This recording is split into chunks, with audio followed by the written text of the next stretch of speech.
Hello, my name is Kylen, and today we're going to do something different. Instead of doing matchday reviews for the World Cup quarterfinals, the second half, we're actually going to be doing a World Cup prediction, a whole video based off of one World Cup prediction. France versus Spain. So this is actually going to be probably the best semifinal of the tournament and arguably the greatest World Cup semifinal of all time. Arguably, of course, not unarguably. So we have France facing off against Spain in Arlington, Texas for a spot in the World Cup final. And both of these teams have a squad. Not only that, they both have history between each other, which will intensify this match. When I say that, I mean France versus Spain are bitter rivals, and they have competed for spots in finals for a couple of years now. Let's go as far back as 2021. So in 2021, Spain and France faced off against each other in the Nations League final. Spain's Kylen would score the opener in the final, only for Kylen Mbappe and Kylen Benzema to score goals that would give France the 1-2 win to complete the comeback. In the 2024 semifinals of the European Championships, Spain would take revenge. Although Kolo Muani of France would open the scoring, Lamine Yamal would score the goal of the tournament, while Dani Olmo would score the winner just 4 minutes later in his 2-1 win. And then, in the Nations League semifinals, Spain would face off against France. Nico Williams, Mikel Merino, Lamine Yamal, and Pedri would score 4 goals in succession. Kylen Mbappe would score a pen, only for Lamine Yamal to get his brace. Ryan Cherki and Kolo Muani would score goals and would force an own goal from Spain's Dani Vivian. However, Spain would win 5-4 and they would advance to the Nations League final. So in the last, 2 years, there are going to have been 3 semifinals. The Nations League semifinal, the Euro semifinal, and now we're going to have the World Cup semifinal, the biggest stage of the tournament. And the stakes are high between these two teams, not because they are historical rivals, but because they have regularly competed for spots in finals. So now, who will win? Well, that is a tough question, despite the fact that France are considered to be the better team. On Google, I looked, and on Google, France have a 40% chance to beat Spain, while Spain have about a 30% chance to beat France. And that is reasonable. I can see the reason behind why France are the favorites. I mean, they have a squad. In this World Cup, they have fielded some of the best players in the world. Their striker, attacker, their striker, their attacking midfielder, their winger. They have the Ballon d'Or winner, Ousmane Dembele, covering all those positions. They also have Desiree Doué on the left wing, while Dembele can be on the right wing of the left wing. Their number 10 has been Michael Olise, who has 5 assists this World Cup in 6 games.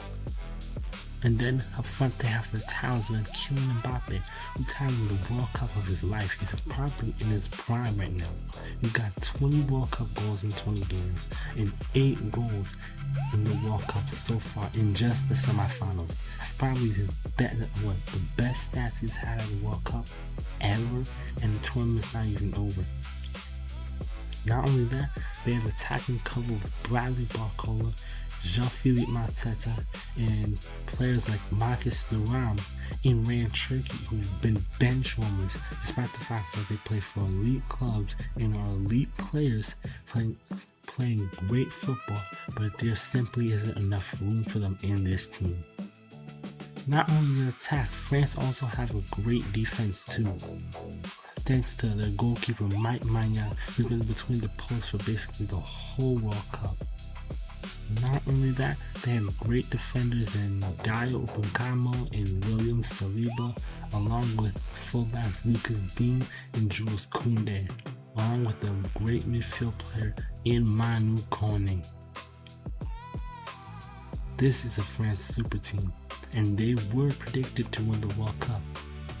On the World Cup predicting website I used, they had about, off the top of my head, 12 to 16% chance to win the World Cup. Well, Spain have a 20% chance, so that's one of the reasons why they could be considered underdogs who could win in this situation. But in reality, Spain are just barely underdogs. They're just slightly below France's level because the French national team has elite players all over the level. But Spain have elite players too.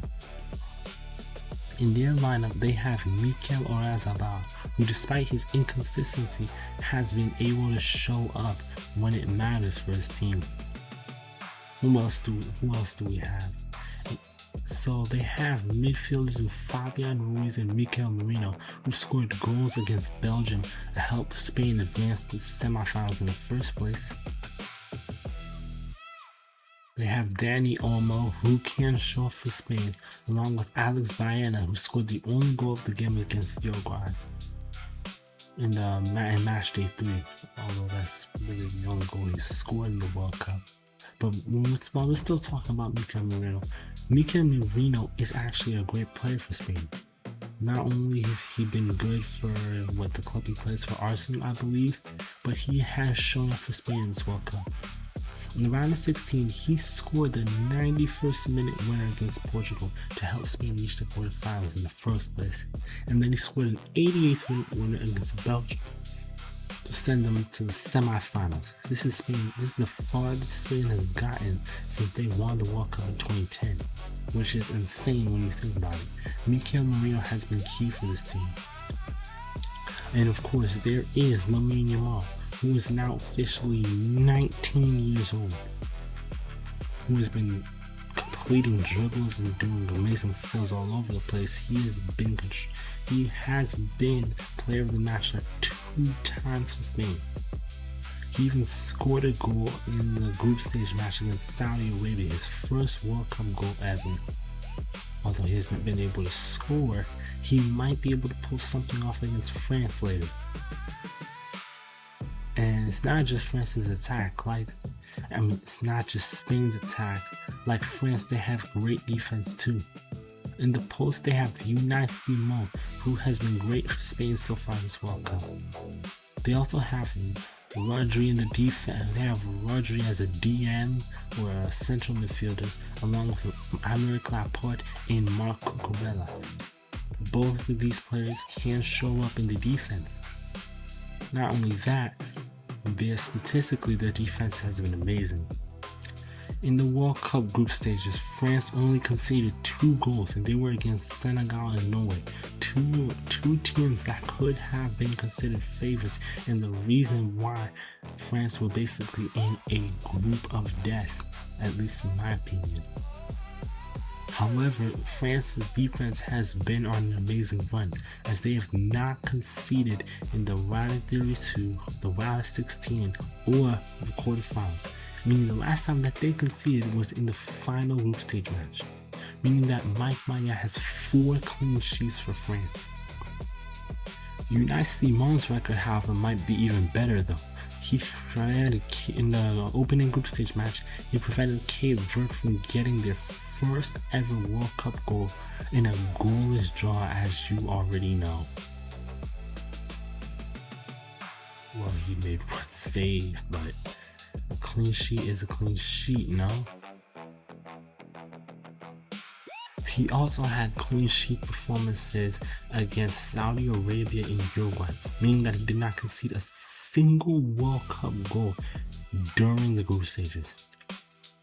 Unai Simon kept getting clean sheets against Austria and against Portugal, meaning that up until the quarterfinals, he hadn't conceded a single World Cup goal, thanks to his goalkeeping heroics and the defense. His record was broken by Charles de Ketelaere, who ended Spain's 5-game run where they did not concede a single goal. those 5 games, and it ended on the 6th game. However, that means they've only conceded 1 goal this World Cup, which is crazy when you really think about it. Meaning that their defense will not be easy to break down, despite this France team. And the same thing can be said about France's defense.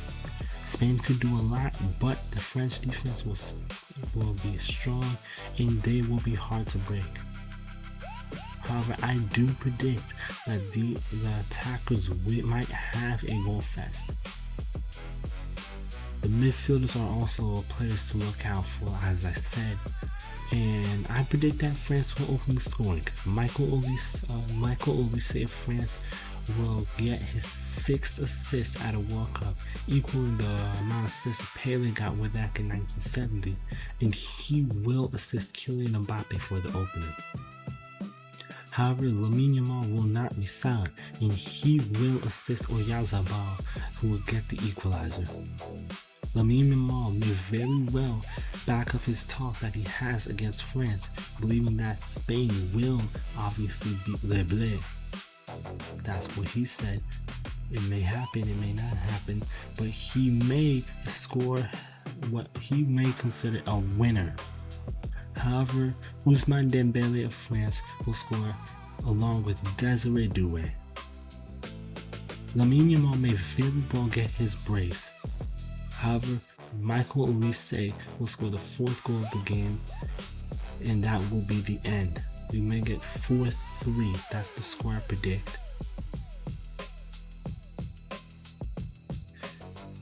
But there will be great goalkeeping performances too from Unai Simon and Mike Maignan if they both play tomorrow. Well, technically, at the time of recording this, the game is going to start at about 15 hours, so it's not really tomorrow, but you get my point.